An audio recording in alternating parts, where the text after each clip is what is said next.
Hey there, happy Monday, everybody. Guess what? I have a face. Who knew?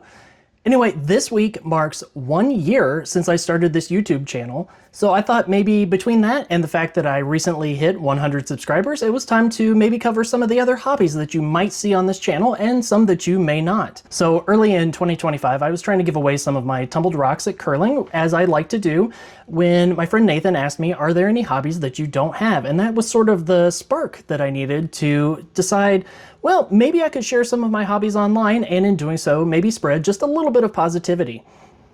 So I am actually a really shy and private person. I've probably talked more for this channel than I had any other time in the rest of the year. So this really helps me just to share some of the things that I enjoy. I am an engineer by trade, so I really have an intense desire to know how things work. And that's probably part of the reason that I have so many hobbies, because when something piques my interest, I really like to dig in and learn about it, even if it surpasses my abilities. So this is especially true for anything artistic, because I really don't feel like I have much in the way of artistic ability.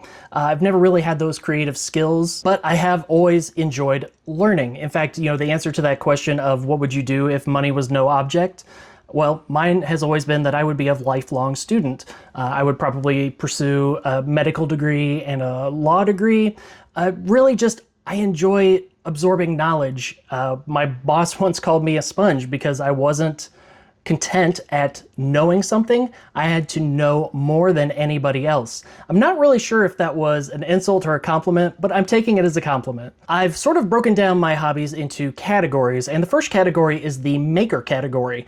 These are the hobbies where I have some form of a product when I'm done, and usually I give these away to friends or family. So probably first and foremost, and you've seen some of this on this channel, is baking. So I've really been baking a lot since my teen. My mom let me help bake Christmas cookies one year, and it sort of snowballed from there. She's always been an incredibly avid baker and probably drove my love of baking. And as you'll learn as I'm going into some of my other make hobbies, most of what I bake is given away to friends or family. I might eat one cookie that I make, the rest go away. I don't need that for my waistline. Ice cream, sort of the big focus of this channel so far, just because it is something that I tend to do on a weekly basis. And that really went back to 2019. So I had made ice cream a few times before then, but in 2019, I was able to procure a Cuisinart Ice 100 ice cream machine that has its own built-in refrigeration. It's really nice. It makes things really easy. You don't have to put the bowl in the freezer overnight. So I bought that in December of 2019 and played around with it a little bit. But then, the world shut down shortly after that.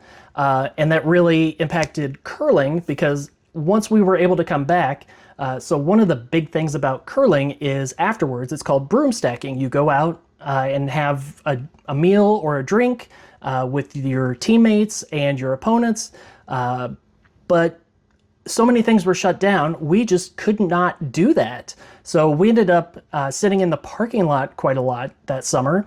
And I decided, well, I've got this ice cream machine. I enjoy making it. I actually at that point already had a freezer full of ice cream. So it was a good way for me to get rid of that ice cream. And so I started taking it. And I've been taking ice cream either to curling or to curling trivia, probably at least once a month during curling season, and probably every 2 to 3 weeks during trivia, just because I enjoy so much making that and then letting other people try it, giving me feedback on what works and what doesn't. It's so much fun. And then there's sort of the crafting items. So I have access to a 3D printer, a laser cutter / engraver, and most recently a UV printer. And I love just making little trinkets just for fun, things that make me happy as far as the way they look. I'm not really an aesthetic person.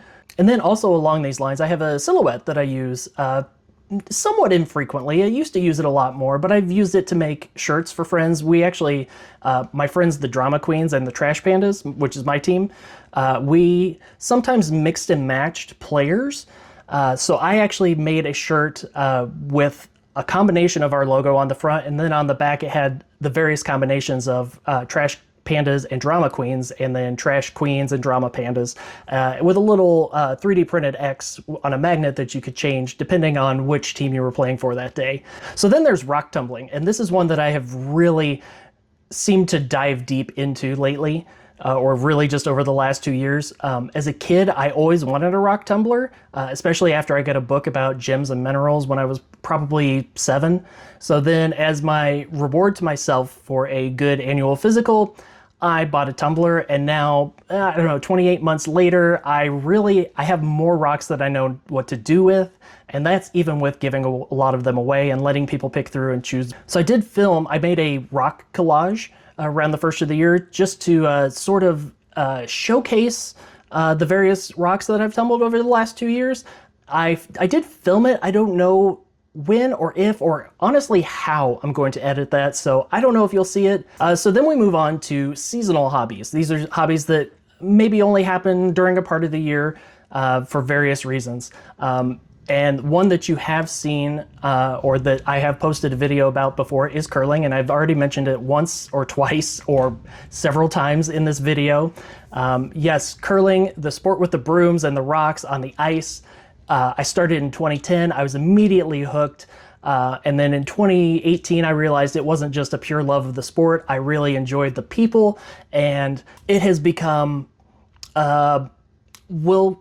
we'll stop short of saying that it's an obsession. And I do wear a kilt for curling. I don't know that you consider that a hobby, but I do own a few kilts.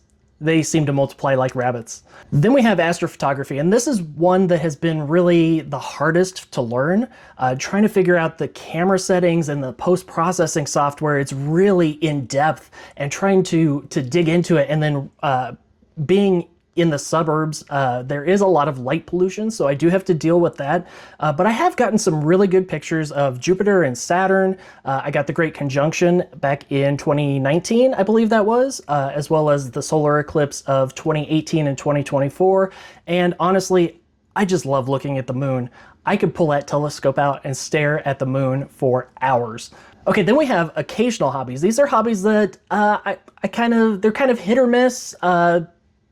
I don't do them on a regular basis, but they are something that I have worked on in the past. So barbecue, and if you saw the 23 subscriber video where I made ribs, I mentioned that I have been a member of a barbecue team since 2012. Although we haven't competed for a while, competitions kind of slowed down, kids, family, marriages, all of that stuff. So we have had a hard time finding it, but we all have still remained friends. We get in touch every once in a while. We just actually recently had a quick reunion at the local Comic-Con, and it was great to see my brothers in barbecue. So within the team, my specialty was brisket, which I don't think I was very good at, but for some reason, that's what got assigned to me because I had been doing it the longest.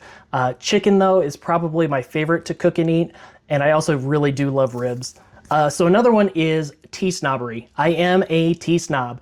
I have a huge amount of respect especially for Chinese tea culture, and I really, really like Wuyi Mountain oolongs, which are very sort of rocky and minerally flavored, or they taste rocky and minerally. And then there's also dansangs, which are a little more on the floral or the fruity side. And there's also something really special about pu'er, which is a tea that's allowed to ferment for years, and it really develops these complex woody and fruity flavors. Some even taste like petrichor, which is the smell after a rain, and you cannot describe it until you've had a really good one. It's really difficult to describe just how delicious it can be. And if you're familiar with wine or cigars, which I'm not, but tea is actually very similar to that, where the region, the processing, and the storage all make a difference. The one type of tea that I have really struggled with is, the one category of tea that I've really struggled with are Japanese greens. For some reason, to me, they taste like the water that's left after you steam green beans. And I'm not into vegetal teas. I like the fruities, I like the mineral, and I like the woodies, but there's something about vegetal teas that just is not me. I also really enjoy MREs. I don't eat them a whole lot, but I enjoy I wouldn't say collecting them, but I enjoy acquiring them, and then occasionally I'll eat them. So I actually had a power outage. It lasted 3 days. Of course, it was Memorial Day weekend, a 3-day weekend. I missed out on the entire weekend because I had no power. But the upside to that was that I was eating MREs during that period. I've been into those ever since I saw a YouTube video. I honestly can't remember whose it was, but that was way back in probably 2018, 2019. Okay, now this is a strange one for me. I enjoy home brewing. I don't drink alcohol, but there's something that's exciting about taking, honey if you're making mead, or grape juice if you're making wine, or grains, and trying to make a beer, a mead, or a wine. And I would probably put this normally under the make category, but I do it so infrequently, I wanted to put it under occasional. This is something that I do maybe once a year, and it's usually if I know that I'm going to be entertaining friends pretty soon. This one I was a little hesitant to share, just because I know that it's a little divisive, but I have a small collection of vintage firearms, mostly from World Wars I and II. It's nothing rare, nothing expensive. They're just pieces of history that make me feel connected to the past. And once or twice a year, I'll go out to the range and shoot a little bit. It's fun. Like I said, it's really more of a historical thing. Okay, I also have a few things that I consider to be hobby-esque. Not necessarily hobbies, but they're sort of right on that edge of hobbies. So I was actually a relatively early adopter of digital editing way back in 2001, and started doing a lot of school projects on video because it gave me an excuse to go a little extreme. I always put a lot of work into school projects, and my schoolwork in general probably cost me a little bit in the way of social life, but I really enjoyed just digging in and doing things that were unique. And so videos and video editing was great. I never put in the time to become super proficient, but the part of the fun is just figuring out how to put what's in my head onto the screen. And sort of in a way, this channel has brought me back into editing a little bit. I don't get to do anything fancy. I mean, I guess I could, but journaling. This is a new one for me this year, and I really consider it more of a prescription than a hobby. So I've found that having a place to write down my thoughts really helps with my anxiety. So my doctor, because I do have anxiety, and I'm open about that, but my doctor recommended meditation, which I can't do because I can't shut my mind down, or journaling. And so I decided to take up journaling, and what's really kept me engaged, surprisingly, is trying to use it as a creative outlet, and including pictures and stickers and the like, and various colors, and trying to make things look the way I want them to. And I've really enjoyed it. I've not made enough entries though, I will say that, but I have really enjoyed it. And then looking back, there's some old hobbies that I'd like to restart. I spent a good chunk of my childhood from 8 to 20, 22 doing model rocketry. I've built so many Estes Alpha kits that I could probably still do it without instructions. I don't know that I could do it with my eyes closed, but I could probably do it without instructions. And in fact, I just bought new kits. So this may come to this channel. It may not. We'll see. If you're interested in seeing me get back into model rocketry, please let me know. I also earned my private pilot's license in 2005, but I really haven't done any significant flying since 2010. Part of that is fuel prices. When I was doing my training, it was $55 an hour with fuel to rent the plane. By 2010, it was around $100. I haven't even looked for a while. Last I saw it was in the $140 to $150 range for a Cessna 152. And then also time, because that was right during the middle of college when I got into my junior year, which was by far the most involved and most difficult year of college. And so I really had to take a step back from something, and flying is what suffered. And regarding new hobbies, I need some recommendations. I'm always open to learning new things. If you saw a poll that I posted way back in January, there were a few that I was already considering: crochet, knitting, quilting, and an musical instrument. I have not picked up any of those so far. It's been sort of a crazy start to the year. But if you have any recommendations, be sure to drop them in the comments below. I may take a look at it.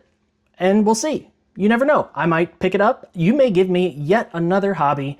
And again, I want to thank you all so very much for being one of my 100 subscribers, 113, I believe, at the time that I'm filming this. My mind is blown. I cannot believe that many people have subscribed to my channel, and I appreciate you all, and I will see you in the next video. Have a great week. Bye.